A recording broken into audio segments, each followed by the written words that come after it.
Hello students, Shrimati मोहरी देवी तापड़िया कन्या महाविद्यालय के इस यूट्यूब चैनल पर आप सभी का फिर से स्वागत है। आज अपन पढ़ने जा रहे हैं आर्किमीडियन प्रॉपर्टी।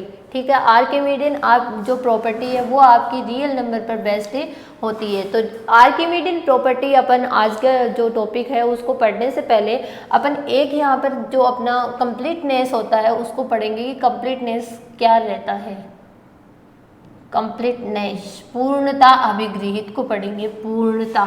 ठीक है, अब ये कंप्लीटनेस क्या रहता है, जो अपन ने कल और जो परसों जो वीडियोस पढ़े थे उनमें सेट के upper bounds, lower bounds, least upper bound, जो इन सब के बारे में पढ़ रहा था, उन्हीं सब के बारे में ये जो अपना कंप्लीटनेस होता है ये डिफाइन होता है। तो कंप्लीटनेस के अपने दो जो डेफिनेशन होते हैं उससे देखी जाती है। कंप्लीटनेस के लिए दो अपने पोस्टुलेट्स होते हैं। उसमें पहला रहता है कोई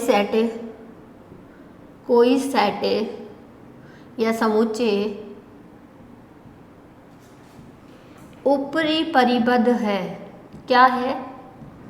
ऊपरी परिबद्ध है, यानी अपर बाउंड है, अपर बाउंड सेट है, अपर बाउंडेड है सेट, ऊपरी परिबद्ध है। तो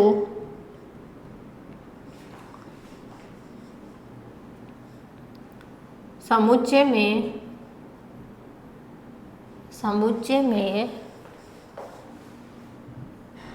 उच्चक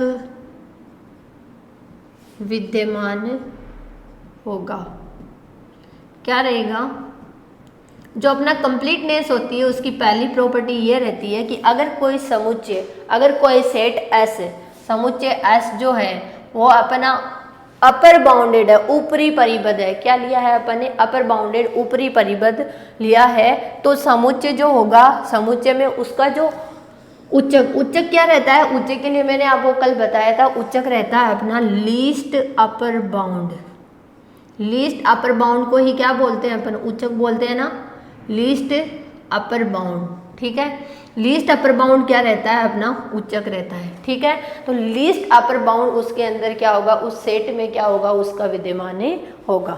नेक्स्ट अपन इसका जो दूसरा पोस्टुलेट होता है उसको देखते हैं। दूसरे के अंदर इसमें क्या रहता है? यदि कोई समुच्चय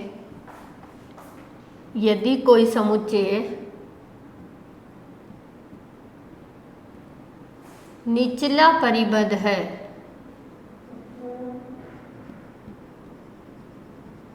यानी नीचे की ओर से क्या है? परिबद्ध है, लोअर बाउंड है, लोअर बाउंडेड सेट है, तो समुच्चय का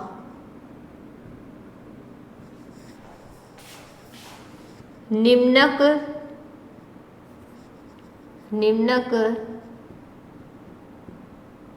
उसमें विद्यमान होगा। मतलब जिस सेट के लिए अपन यहाँ पे कोई सेट अगर अपर बाउंड है तो उस सेट का जो उच्चक होगा वो उसमें विद्यमान होगा, और अगर कोई सेट जो लोअर बाउंड है तो उसका निम्नक जो होगा वो उसमें विद्यमान होगा। ये जो दोनों प्रॉपर्टीज होती है उसको अपन बोलते हैं कंप्लीटनेस प्रॉपर्टी, पूर्णता अभिगृहित बोलते हैं इनको। और जो इन दोनों को फॉलो करता है, पूर्णता अभिगृहित को क्या करता है? फॉलो करता है, उन्हें अपन क्या बोलते हैं? पूर्ण क्रमित क्षेत्र बोलते हैं, पूर्ण क्रमित क्षेत्र बोलते हैं।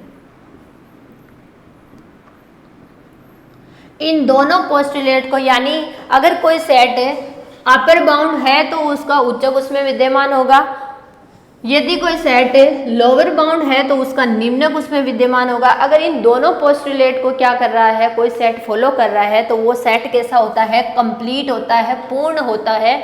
और ऐसा जो क्षेत्र होता है, ऐसा ऑर्डर होता है, वो क्या कहलाता है? पूर्ण क्रमित क्षेत्र, कंप्लीट ऑर्डर फील्ड कहलाता है। ठीक है, कंप्लीटनेस की प्रॉपर्टी थी वो अपनी आर्किमीडियन प्रॉपर्टी को प्रूफ करने के लिए यूज में ली जाती है, इसीलिए मैंने आपको ये पहले बताइए, आप इसको नोट कर लीजिएगा। ठीक है, अब अपन आर्किमीडियन प्रॉपर्टी के बारे में पढ़ते हैं कि ये आर्किमीडियन प्रॉपर्टी ये आपकी मोस्ट इंपॉर्टेंट प्रॉपर्टी होती है रियल नंबर्स के बारे में। यह आपके आगे की हायर स्टडीज के अंदर भी बहुत ज़्यादा यूज ली जाती है। तो इसके बारे में जानते हैं कि आर्किमीडियन प्रॉपर्टी होती क्या है। देखिए यहाँ पे लेते हैं अपन आर्किमीडियन प्रॉपर्टी के अंदर अपन क्या लिखते हैं, आर्किमीडियन प्रॉपर्टी में अपन उसको लेके चलते हैं, एक सेट लेके चलते हैं रियल नंबर के अंदर, दो कोई एलिमेंट लेके चलते हैं, इंटीजर्स लेके चलते हैं, और उनके लिए एक डेफिनेशन यहाँ पे एक प्रूफ की जाती है। तो यहाँ पे यदि x और y कोई दो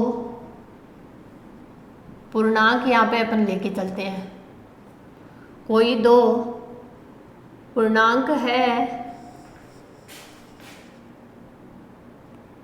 तथा n इस प्रकार विद्यमान है कि n जो है वो इस प्रकार विद्यमान है कि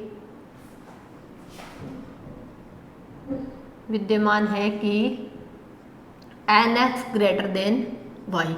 इस प्रॉपर्टी को क्या बोलते हैं अपन, आर्किमीडियन प्रॉपर्टी बोलते हैं। क्या बोलते हैं इसको, अगर ये जो अपन ने आर्बिट्रेरी n एलिमेंट यहाँ पे n जो यहाँ पे एक पूर्णांक लिया है, कोई संख्या ली है, तो उसके लिए ये प्रॉपर्टी फॉलो हो जाएगी। n को अपन x से जब अपन x पे ऑपरेट कराते हैं तो वो y से कैसा हो जाता है, ग्रेटर देन हो जाता है। तो ये प्रॉपर्टी अपनी कौन सी प्रॉपर्टी कहलाती है, आर्किमीडियन प्रॉपर्टी कहलाती है। ठीक है, अब इसमें आगे देखिए, इसको अपन प्रूफ देख लेते हैं कि आर्किमीडियन प्रॉपर्टी का प्रूफ अपन किस प्रकार से करते हैं।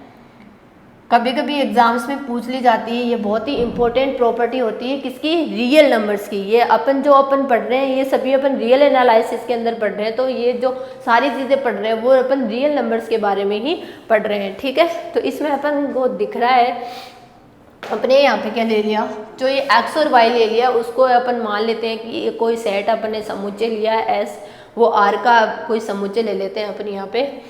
पहले अपन इसको लेके चले थे, मैंने आपको रियल एनालिसिस के अंदर थ्योरम को प्रूफ करने का एक बेस्ट तरीका बताया था। सबसे पहले अपन इसको क्या, जो थ्योरम अपनी है उसको क्या करते हैं, गलत मान के चलते हैं। मैंने इसको क्या मान के चल लिया कि ऐसा नहीं है। मैंने क्या मान लिया, मैंने माना दिया गया जो कथन है, माना दिया गया कथन असत्य है। असत्य इन द सेंस, यानी ये nx जो है वो y से क्या है, बड़ा नहीं है। बड़ा नहीं है इसका मतलब nx क्या होगा, y से या तो छोटा होगा या फिर क्या होगा, बराबर होगा। ऐसा ही कुछ होगा कि नहीं होगा। For all n belongs to natural number, n जो यहाँ पर ले रहे हैं वो अपने प्राकृत संख्या नेचुरल नंबर को यहाँ पर ले रहे हैं। अब जो अपना सेट, अब जो इससे जो सेट निर्मित होता है nx से, समुच्चय s से, उस सेट को कैसे लिखेंगे, n का मान यहाँ पे पहले अपन 1 नेचुरल नंबर लिया है ना अपन ने, तो मैं क्या लिखूंगी, x फिर 2x फिर 3x, इस तरीके से nx n प्लस 1x, इस तरीके से डिफाइन होगा ना अपना, होगा कि नहीं होगा। ये क्या है अपना, इस सेट को, इस nx को मैंने क्या किया है यहाँ पर डिफाइन किया है। और उसके अंदर ये जो डेफिनेशन दी हुई थी nx less than equal y, ये किसकी होती है, अपनी किसकी होती है, अपर बाउंड की होती है कि नहीं है। अपर बाउंड की जो प्रॉपर्टी होती है वो क्या कहती है कि जो सेट का एवरी एलिमेंट होता है, प्रत्येक एलिमेंट होता है, वो y से या तो क्या होगा, बड़ा होगा, छोटा होगा या फिर उसके बराबर होगा। यानी y से बड़ा कोई एलिमेंट उस सेट में प्रेजेंट नहीं होगा। तो y क्या होगा इस कंडीशन में, अगर अपन इस कंडीशन को देखें तो इस कंडीशन से अपन ये कह सकते हैं कि y जो होगा वो सेट S का क्या होगा, ऊपरी परिबद्ध होगा। कह सकते हैं ना इससे। S कि कौन सा सेट लिया है मैंने, nx का लिया है, मैंने इसका सेट लिया है nx का, ठीक है ना।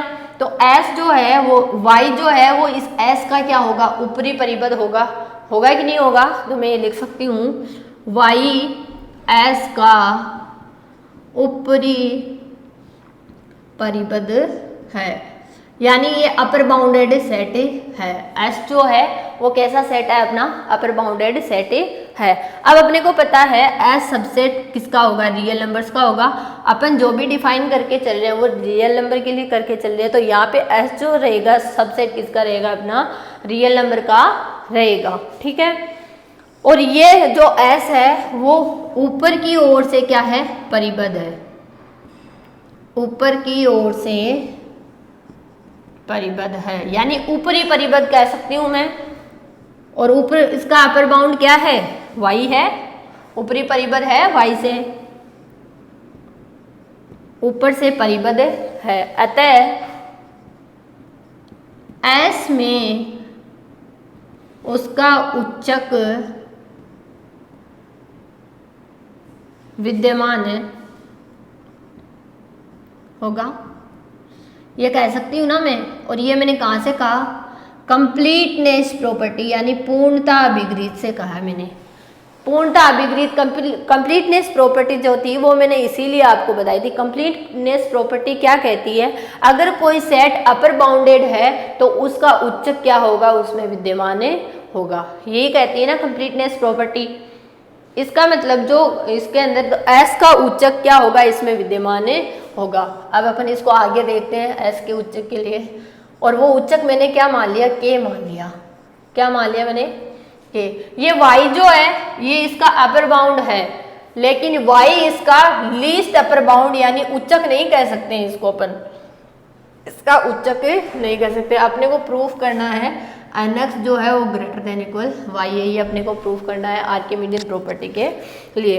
इसका मतलब k एक ऐसा एलिमेंट k s का उच्चक होगा, k s का उच्चक होगा, होगा कि नहीं होगा, k s का क्या होगा, k s का ऊपरी परिबद्ध उच्चक है तो ऊपरी परिबद्ध होगा। तो मैं ऐसा लिख सकती हूँ nx less than equals to k, मैं लिख सकती हूँ ना, जैसे अपन ने y के लिए लिखा है, y का ही एक y का जो अपने ऊपरी परिबद्ध होता है उसका एक कंप्लीट सेट रहता है। मैंने कल आपको उच्चक के बारे में बताया था, कल मैंने आपको उच्चक के बारे में बताया था। मैंने आपको क्या कहा था, ऊपरी परिबद्ध का जो सेट रहता है उसमें से सबसे लोअर वैल्यू होती है वो अपनी क्या होती है, उच्चक होती है। ऊपरी परिबद्ध जो समुच्चय होता है, ऊपरी परिबद्ध जो जितने भी अपर बाउंड्स होते हैं उनका जो कलेक्शन रहता है, उन कलेक्शन का उस कलेक्शन में जो सबसे मिनिमम वैल्यू रहती है, लीस्ट वैल्यू रहती है, वो कौन होता है, अपना उच्चक होता है। ठीक है, तो nx less than equals to k ये अपन लिख सकते हैं,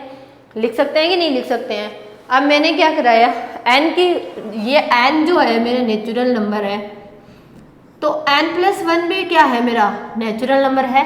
तो मैं इसको n+1 के लिए भी ये सेम चीज़ लिख सकती हूँ, n+1x वो भी क्या होगा, less than equals to k, ये मैं लिख सकती हूँ ना, क्योंकि n+1 भी मेरा कैसा होगा, नेचुरल नंबर ही होगा। n नेचुरल नंबर लेके चल रहे हैं। तो अब देखो इसको थोड़ा सरल करते हैं, तो इसको सरल करने पर अपना क्या आएगा, सरल करने पर ये आएगा, इसको खोलो, nx plus X less than equals to k, यही हुआ ना, nx plus X less than equals to k। ठीक है, तो अब यहाँ क्या हो जाएगा, nx less than equals to, मैंने x को उधर भेज दिया तो k माइनस एक्स हो गया। इसका मतलब क्या हो गया, k माइनस एक्स क्या हो गया, k माइनस एक्स, यहाँ से ये चीज़ लिख रहे हैं तो k माइनस एस भी क्या होगा, s का ऊपरी परिबद्ध होगा, अपर बाउंड होगा। लेकिन अपन ने क्या देखा, अपन ने तो ये देखा था कि k जो है वो इसका लीस्ट अपर बाउंड है k। अब आप एक बात बताओ मुझे, k माइनस एक्स छोटा होगा कि k छोटा होगा, ऑब्वियसली k माइनस एक्स ही छोटा होगा। और k माइनस एक्स को अपन यहाँ पे लीस्ट अपर बाउंड, मतलब इससे कम कोई अपर बाउंड हो ही नहीं सकता है, जबकि ये तो क्या आ गया, यहाँ पर कंट्राडिक्शन आ गया कि अपन क्या लिखेंगे कि k माइनस एक्स k से कैसा है, छोटा है, जबकि ये इस डेफिनेशन का क्या कर रही है, यहाँ पे उल्लंघन हो रहा है, इसका विरोधाभास आ रहा है। विरोधाभास आ रहा है कि नहीं, मैंने क्या माना, मैंने आपको क्या बताया था कि उच्चक क्या होता है, उच्चक जो होता है वो अपर बाउंडेड सेट की सबसे मिनिमम वैल्यू होती है, सबसे छोटी वैल्यू जो होती है वो क्या रहती है, अपनी k रहती है। लेकिन अपन यहाँ से क्या देख रहे हैं कि k से छोटा क्या आ गया, k माइनस एक्स हो गया। यहाँ से k माइनस एक्स को अपन s का ऊपरी परिबद्ध यानी अपर बाउंड कह रहे हैं, k माइनस को एक्स को जो k माइनस एक्स यहाँ पर अपना लीस्ट अपर बाउंड हो रहा है। तो और यहाँ पे क्या है, k माइनस एक्स k से कम है, तो इसका मतलब अपना k था वो क्या नहीं था, यहाँ पे लीस्ट अपर बाउंड नहीं होगा। इसका मतलब s जो अपन ने यहाँ पे उच्चक माना, s का जो उच्चक यहाँ पे k माना था वो क्या नहीं है, सही नहीं है। के से क्या होगा, छोटा होगा, जो कि गलत है, जो कि कैसा है, गलत है। अतः हमने जो माना है वो क्या होगा, सही होगा। अतः हमने जो माना वो कैसा होगा, गलत हुआ ना। फिर हमने शुरुआत में माना था, शुरुआत में क्या माना था, अपन ये लेके चले थे कि nx less than equals to Y, यहीं से गड़बड़ स्टार्ट हो गई थी। nx माइनस वाई जो अपन यहाँ पे मान के चले थे वो कैसा है, जिसको सत्य मान के चले थे, इसमें लास्ट में कैसा हो गया, असत्य हो गया। इसका मतलब सही क्या होगा अपना, nx ग्रेटर देन वाई होगा। इसको हमेशा जो ऐसी थ्योरम्स होती है इनको कंट्राडिक्शन, विरोधाभास से ही सिद्ध किया जाता है। जो हमने माना वह गलत है। अतः nx जो होगा वो ग्रेटर देन इक्वल वाई होगा। ये क्या होगी, अपनी आर्किमिडियन प्रॉपर्टी का यहाँ पर प्रूफ रहता है। और जो सेट आर्किमिडियन प्रॉपर्टी की जो आर्किमिडियन प्रॉपर्टी को फॉलो करता है वो क्या कहलाता है, आर्किमिडियन फील्ड कहलाता है। आर्किमिडियन प्रॉपर्टी को फॉलो करने वाला जो सेट होता है वो क्या कहलाता है, आर्किमिडियन फील्ड, आर्किमिडियन क्षेत्र कहलाता है। तो ये थी अपनी आर्किमिडियन प्रॉपर्टी के बारे में जनरल इंट्रोडक्शन, और ये था इसका प्रूफ। तो आप आज इसके बारे में इसको नोट करना, इसमें जो भी डाउट्स होते हैं वो मेरे से डिस्कस करना, और अगर कहीं भी जितने भी वीडियोज अभी तक आए हैं उनमें भी आपको कोई प्रॉब्लम होती है तो डिस्कस कीजिएगा। Thank you so much.